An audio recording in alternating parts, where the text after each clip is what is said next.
todos, buenas tardes. Mi nombre es Arturo Calva Reséndiz, soy cirujano dentista y empecé con las plantas carnívoras hace poco. De hecho, en este momento estoy empezando como tal un invernadero que se llama Las Mala Vida, Sarracenías y Plantas Carnívoras de Mala Vida.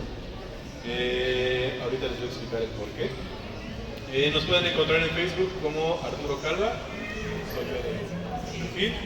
Y mi WhatsApp es, en caso de que quieran plantas carnívoras, se realizan envíos también. El WhatsApp es 241-116-6488. Empezamos entonces. Una planta carnívora. ¿Qué es una planta carnívora? Se le denomina planta carnívora a cualquier tipo de planta que tenga tres atributos. El primero es atraer presas, el segundo es capturarlas, y el tercero, y el más indispensable, es absorberlas, obtener los nutrientes de parte de esa presa. Actualmente se cuentan con muchísimas variedades de plantas carnívoras. Yo en especial me dedico más a las sarracenias porque es la que se me ha facilitado más cultivar. Se encuentra el género Sarracenidae, el género Nepenthes las dróceras, las Venus atrapamos que son dionaeas, las dionaeas, las darlingtonias, pingulularia, genlicea, me faltan algunas, utricularia.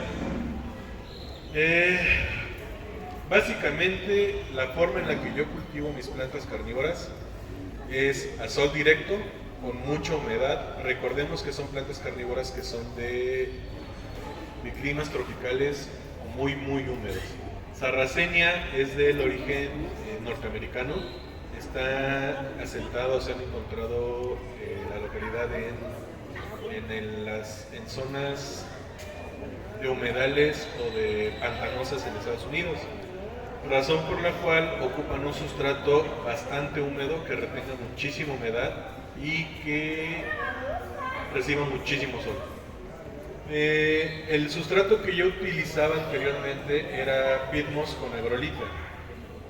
Hay un problema con el pitmos. El pitmos es un recurso no renovable. Se habla de recursos no renovables porque tarda muchísimo tiempo en generarse las turberas, que es lo que ocupa el pitmos para ser generado.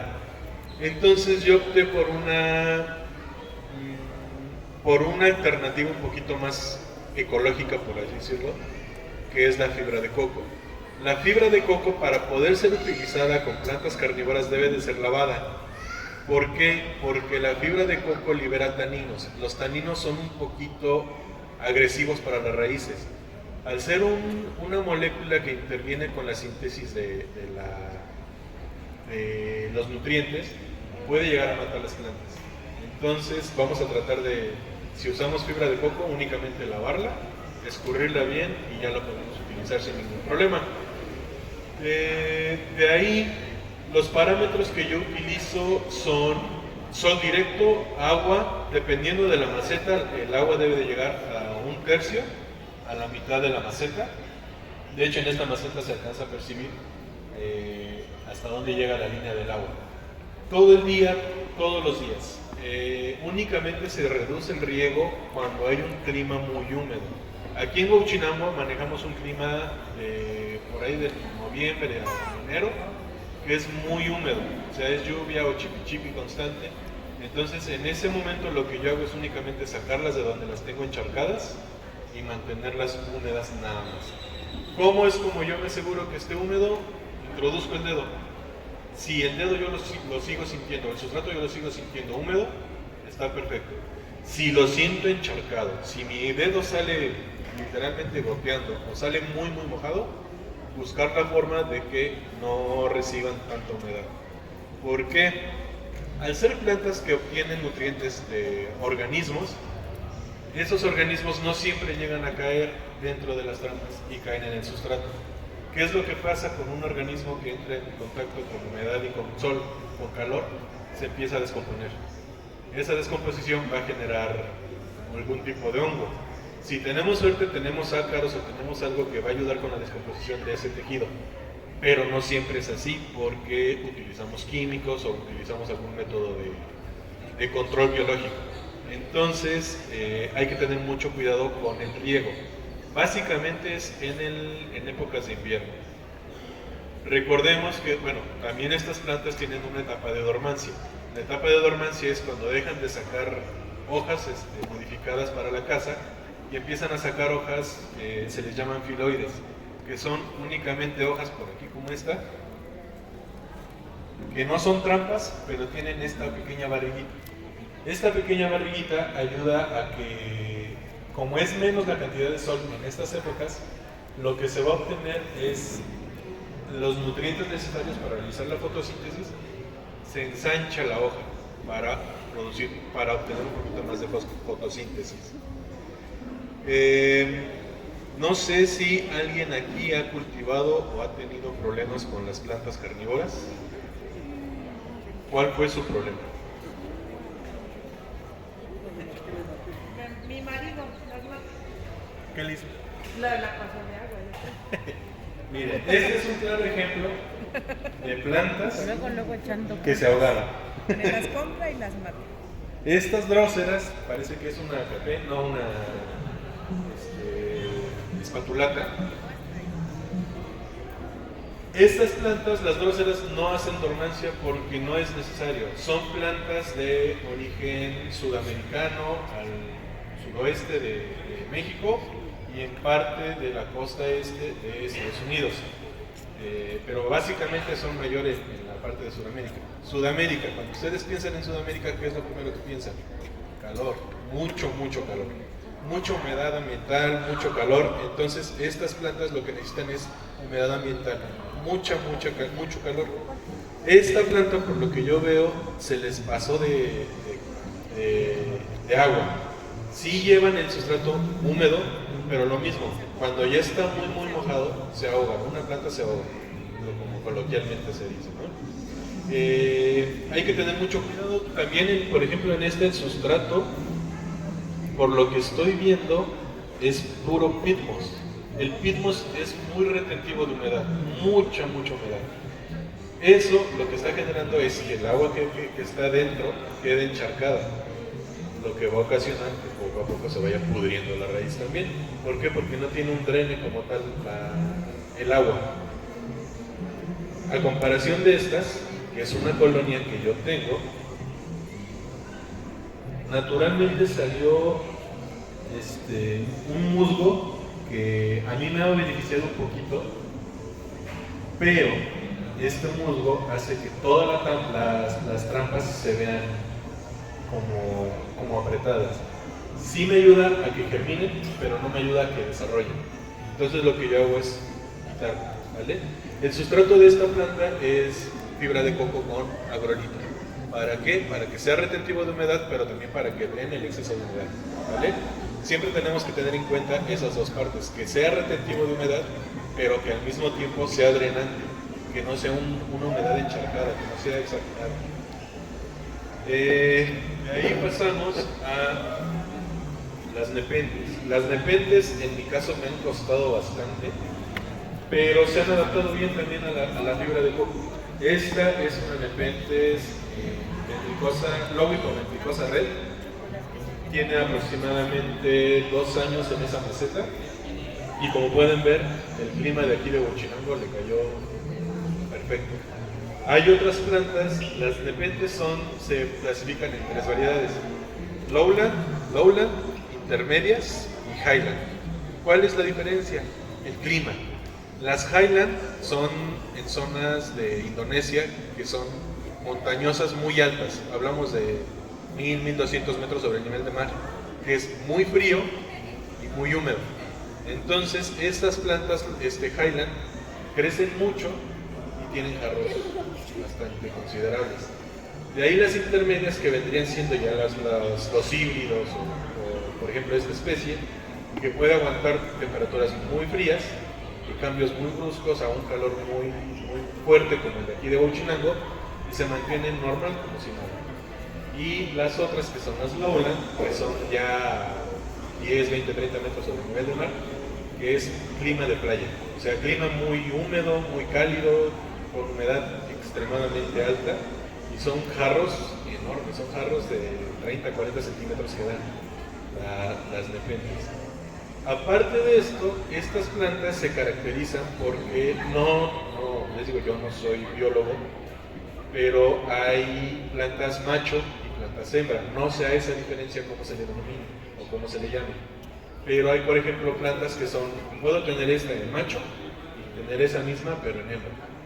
Una es la que va a dar el polen y otra es la que va a recibir el polen y va a dar semillas. Solamente así se pueden hibridar o cruzar estas especies. Como pueden notar, ahorita vengo un poquito con no tanta variedad de drósera, pero hay dróseras muy muy padres, muy bonitas, de un cuidado realmente, es como les digo, de hecho por eso se llama la mala vida en invernadero, porque yo las tengo a la mala vida como tal. Yo las tengo en sol directo, a lluvia, a agua, a como sea. Siempre que alguien me compra una planta, lo primero que les digo es, pregunta cómo lo tienen, pregunta cuáles son los parámetros. Si la tienen en invernadero, obviamente es más difícil aclimatarla al clima que ustedes tengan. Siempre pregunten cuánto de humedad, cuánto de sol, cuánto si le dan si la fertilizan, si no la fertilizan, porque eso también influye. Si una planta es fertilizada constantemente, de repente le quitas la fertilización, lo que va a pasar es que se va a chicopalar y se va para abajo porque ya no tiene los nutrientes. Entonces todo eso pregunten, todo eso es algo que deben de considerar para saber qué es lo que está pasando con su planta. Por el momento se darán cuenta, me cuesta un poquito hablar, pero me gusta más interactuar con ustedes. Si tienen alguna duda, yo trato de explicarlas o de encontrar una solución a sus preguntas. Díganme. Nepentes, cuidados de esto, humedad y sol directa. Y aquí, Lo mismo, es una planta. En las nepentes es un poco más difícil y, como lo habíamos comentado antes, hay nepentes que aguantan el sol directo sin ningún problema. Y hay nepentes que sí necesitan un descanso de sol muy intenso. No quiero decir que no reciban sol. Todas las plantas necesitan sol para hacer fotosíntesis, todas. Pero algunas en mayor cantidad y otras en menor. Las nepentes, aparte de sol y agua, necesitan mucha humedad ambiental. La humedad ambiental va a hacer que estos jarritos o esos arcillos se generen. Una planta nepentes que no recibe la humedad ambiental suficiente aborta los jarros, quedan secos. Lo que yo hago aquí en Huachinango, que de por sí tenemos una humedad alta, lo que yo hago aparte para compensar un poquito es rociarla todos los días con una aspersión casi que tipo neblina, o sea, mojarla y mojar mucho los jarrillos, los arcillos, para que salga la liana. Esta parte se llama lanzador, para que salga el lanzador y al final el zarcillo o el jarro lo puedan terminar de generar. Necesitan mucha humedad para inflar y para desarrollarse. ¿Alguna otra duda? Cuando dijiste que se usa lo del coco, pero dijiste lavada, o sea, ¿uno lo puede hacer o solo la que venden ya? No, de hecho es muy difícil que cuando tú compres una fibra de coco ya venga lavada, porque son cantidades enormes y sería mucho el gasto. Lo que yo hago es compro mi fibra de coco. Ojo, cuando compren fibra de coco, la que yo compro y he visto que me ha funcionado más es la 70-30. ¿Qué quiere decir? 70% le dicen greña, 30% polvo. Y cometí el error de comprar 90-10 pensando que me iba a ser un poquito más fácil o mejor de usarla, pero resultó lo opuesto, liberó más taninos. De hecho, las bandejas donde las tengo, y hay algunas macetas que se le ve la línea café, porque liberó mucho tanino. Entre más polvo esté, entre más triturado, va a liberar tanino. Lo que yo hago es, preparo mi mezcla, la mezcla es 30-30, 50-50, perdón. 50% de fibra, 50% de agrolito, ¿vale? ¿Cómo lo mido? En un bote de 1 litro. Si he hecho 1 litro de fibra, es 1 litro de agrolito, nada más. Ya que realicé la mezcla, en una cubetita, le echo el vaso de agua, la muevo, la dejo reposar unos media hora y de ahí la retiro, y al momento de que la voy retirando, la estrujo. Cuando usted la aprieta, luego se ve cómo sale el agua café. Esos son los taninos, eso es todo lo que no queremos en esa sustrato, que ayude a mejorar el crecimiento de la planta. Recordemos que todas las plantas carnívoras obtienen los nutrientes de los insectos. Las raíces únicamente van a servir como hidratación. Si ustedes le dan nutrientes a las raíces, las van a matar, porque no están diseñadas para eso. ¿Vale? ¿Alguna otra duda? ¿Alguna otra pregunta? Gracias. Nada. Dime. Bueno, las dionaeas exactamente lo mismo que las sarracenias, son de Estados Unidos. De hecho, esas son nativas de allá. Y en el momento, hasta ahorita hay una infinidad de cultivares. Los cultivares son dionaeas que se cruzaron, dieron semillas, germinó y tuvo alguna malformación, ya sea el color, ya sea la forma de la trampa, ya sea que sean trampas más grandes, más chiquitas. Esos son los cultivares, pero siguen siendo dionaeas. No es una variedad diferente de dionaea, es un cultivar. Los cuidados básicamente son los mismos que las sarracenias: mucho sol, mucha humedad y mucha agua, nada más.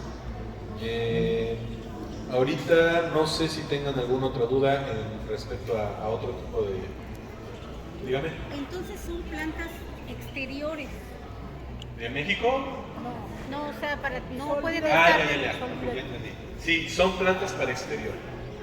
Para interior podrían tener nepentes, pero siempre debe de estar en un lugar donde le dé mínimo 6 horas de sol. Como mínimo son 6 horas de sol. O alguna iluminación, ¿cómo le dicen? Cuando es artificial, iluminación artificial, de indoor, que les dicen, que es luz blanca, luz para producir dentro de casa. Sí se pueden tener, pero obviamente es un gasto mayor. Por ejemplo, esa planta que tienes, para alcanzar ese tamaño, para alcanzar ese tamaño, ¿qué tiempo tiene que pasar? ¿Es mucho? Si es división, esta por ejemplo es una división de esta. Esta sarracenia a mí me la vendieron como Farnami, pero ya van varias personas que me dicen que es una planta que se comercializó hace bastantes años, estoy hablando de hace unos 5 o 6 años, como Farnami, pero no era Farnami. Entonces se decidió como que en conjunto, como en base a todo lo que pasó en ese momento, ponerle falsa Farnami. Esta es una falsa Farnami de las que se comercializaron hace muchísimos años aquí en México, de las primeras plantas carnívoras que llegaron. De este tamaño a este tamaño, con muy buena iluminación, muy buena humedad, muy buen clima, unos 2 años exagerando. Crecen muy rápido. Hay plantas, por ejemplo, esta trampita de aquí es del año pasado. O sea, le estoy hablando que esta trampita la sacó en noviembre y ahorita que es enero, febrero o marzo, sacó esta. ¿Se dan cuenta cuánto fue la diferencia de tamaño? Sin fertilización. Yo no fertilizo. Casi más del doble. No son lentas, realmente bien cuidadas, son muy rápidas. Esta planta, que es de las más grandes que yo tengo, que es una Dorens Colossus Serengeti Sunset, en esta maceta tiene 2 años y la trasplanté más o menos de ese tamaño, pero ya le he sacado cantidad de hijuelos. Esa es otra cosa que también se podría tratar, los hijuelos, la separación de los hijuelos. Hay veces que ni siquiera tiene uno que intentar separarlos, solitos se van separando. Agarra estas, al ser hojas, tienen una cantidad, un tiempo de vida. Estas, por ejemplo, no es que la planta se esté muriendo, es que la trampa ya llegó, o ya acabó con su ciclo, ¿vale? Entonces únicamente se retiran. Lo que yo hago por estética es quitar todas estas trampas que a mí no me gustan, para mí. A la planta le sigue ayudando porque esta parte verde todavía sigue realizando la fotosíntesis. A mí no me gusta porque se ven caídas. Pero cuando yo hago esta forma de retirar las trampas, muchas veces se viene ya el hijuelo, porque está penitas así pegado al rizoma. Entonces cuando usted lo saca, se viene con el hijuelo y a veces hasta con raíces. Lo único que hace falta, ya no es una maceta lista, hacerle el hoyito, meterla y dejarla. Solitas se van dividiendo, no es tan difícil.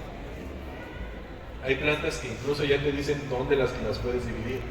Esta, por ejemplo, que es una leucófila que yo creé, porque se puso de semillas que yo hice, aquí se pueden ir haciendo los cortes. Haga de cuenta que es la bolita del rizoma, salen los bracitos, que le dicen comúnmente, se corta y se jala, únicamente. Lo que yo hago para cicatrizar esto, trato de no usar mucho químico. Realmente los químicos los utilizo para cuando ya estoy muy plagado o cuando ya tengo mucho hongo, utilizo químicos. Mientras trato de que sea todo más orgánico. Para cuando yo hago el corte, lo que hago es ponerle canela molida en la herida. He visto que también usan ajo, he visto que también, incluso hay videos donde ponen cera de vela. No sé si es una cera especial, la verdad desconozco. Pero el chiste es cicatrizar o cerrar esa herida para evitar que entren microorganismos ajenos y que puedan matar el rizoma. ¿Alguna otra duda? Ya les puedo preguntar a ustedes, ya son unos expertos. El agua, la de la llave para regar. Ese es otro muy buen punto. Yo, por la zona en la que estoy, que es Huauchinango, Puebla, no utilizo agua destilada, no utilizo agua, muchos utilizan agua de garrafón. La idea es que tenga, me parece que son menos de 115, 120 partes por millón. Las partes por millón son los sólidos disueltos en agua, ¿vale? Yo les puedo decir que no sé cuántas partes por millón tiene mi agua, pero yo, en Huauchinango, que es agua manantial, por así decirlo, no sé o sea, no es agua tratada. En la Ciudad de México, si ustedes usan agua de garrafón, obviamente se les va a morir, porque añaden cloro, añaden muchos otros químicos para limpiarlo.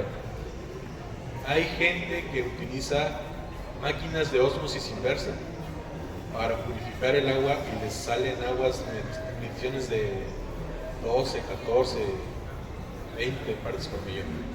Pero lo que yo siempre les digo, compren una planta barata, pónganle su agua, denle 2 meses. Si se les muere, entonces hay que checar qué es lo que está pasando. Echen plantas, maten plantas. Solo así van a saber cómo cultivar. Dígame. Resumen, mucha agua, mucho sol. Mucha agua, mucho sol, mucha humedad, dependiendo de si son epentes. Nada más. ¿De qué agua? ¿De la llave? Yo utilizo agua de la llave, pero si ve que se le está fallando, puede ser agua de garrafón. Nada más. ¿Alguna otra duda? ¿Ya les puedo preguntar? Con respecto a sus presas, cuando, por ejemplo, llevan mucho tiempo, bueno, yo un tiempo tuve algunas de esas como de dedito, que, por ejemplo, ahí iba de la presa, la atrapaba y yo creo que no la terminaba de absorber Digerir. y se moría la manita, pues. Ah. ¿A qué se debe? Puede llegar a pasar que la trampa case algún insecto cuando ya está como que en las últimas, ¿no? Me parece que eso es lo que preguntan. No pasa nada. La trampa o la zionaea se cierra, hace la digestión y se abre. Cuando se abre, cuando llega a llover o cuando la regamos, lo que tenemos que hacer es regarla con un poquito de fuerza por arriba para retirar los cadáveres de los insectos. Si la planta o la hoja llega a morir con el insecto adentro, solo es lo único que tenemos que checar, que lo negro de la trampa no llegue hasta el centro de la planta. ¿Vale? De ahí en fuera, aquí puede usted notar, esta planta ya dio la última, cazó un insecto, se abrió y ya está empezando a morir, pero aún sigue cazando. Es normal. La planta está especializada para cuidarse. O sea, tampoco es como obligarlas a comer porque ya está muriendo. Nada más. ¿Alguna otra pregunta? Yo tuve una que otra de esas y lo que dice la señora, cazaba y ahí se quedaba el insecto, no se abría y se ponía negra toda. Y no sabía qué hacer. Toda la Toda la trampa. La trampa. Ok. Recordemos que son hojas modificadas, así como las de los árboles tienen un tiempo de vida. Una vez que esa hoja llega a su fin de ciclo, obviamente se va a secar y se va a caer. En este caso, como tenemos un clima, una humedad bastante alta en el sustrato, tal vez sí debemos de estar un poquito más cuidadosos en quitar esas hojitas. Únicamente quitarlas con unas pincitas, se jalan, sin miedo. Agárrenla con fuerza, jalen, ¿vale? Hay veces que la planta no está bien agarrada al sustrato porque o es nueva o es recién trasplantada. Con el dedito arriba en medio de donde salen las trampas, se sujeta y se jala. Nada más. Entonces, si entendí, ¿atrapan el insecto y mueren? No, no siempre. No siempre. No siempre. Hay trampas que te atrapan 3, 4 insectos antes de morir. ¿Alguna otra duda?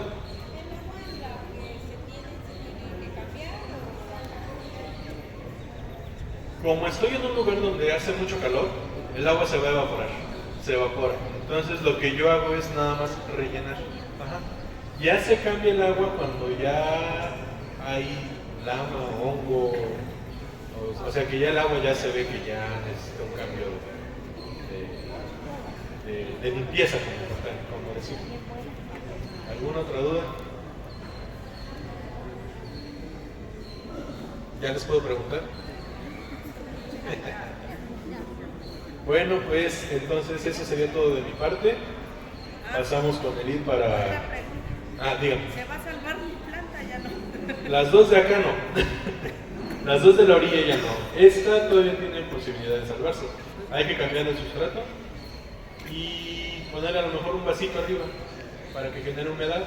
O lo que muchos hacen es en una pecera grande, se coloca este en medio, poquita agua alrededor y se tapa con algo. Que genere humedad ambiental, no mucho. Recordemos que esta planta ya es una planta que está estresada. Si usted la estresa más, obviamente eso. Entonces sí hay que tener un poquito más de cuidado. En estos casos sí ya es tener más cuidado para ver cómo es lo que vamos a hacer, ¿vale? Que la riegue usted, que no la riegue su esposo. Sí, la riega. Él la riega mucho. La riega. ¿Alguna otra duda?